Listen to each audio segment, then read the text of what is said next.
അമ്മായി അച്ഛന്റെ കമ്പനി കാശ് മുടക്കൂല നോക്കിയെങ്കിൽ. പക്ഷെ കരാർ വ്യവസ്ഥ എന്താണെന്നറിയാമോ? ഇവിടെ അവനാണ് കൈകാട്ടാണ് പോകണം, ബാക്കിയുള്ള കാര്യം.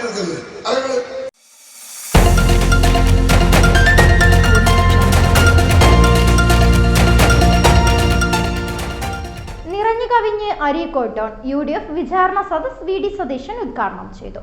സംസ്ഥാനമൊട്ടാകെ UDF നടത്തുന്ന വിചാരണ സദസ് ഇന്ന് അരീക്കോട് വെച്ച് നടന്നു. ഉച്ചയ്ക്ക് 2 മണിക്ക് അരീക്കോട് വാഴക്കാട് റോഡ് ജംഗ്ഷനിൽ വെച്ച് നടന്ന പരിപാടി പ്രതിപക്ഷ നേതാവ് VD സതീശൻ ഉദ്ഘാടനം ചെയ്തു. മുസ്ലിം യൂത്ത് ലീഗ് ദേശീയ general secretary advocate VK Faisal Babu, PK Basheer MLA, AP Anilkumar MLA തുടങ്ങിയവർ സദസ്സിൽ പങ്കെടുത്തു സംസാരിച്ചു.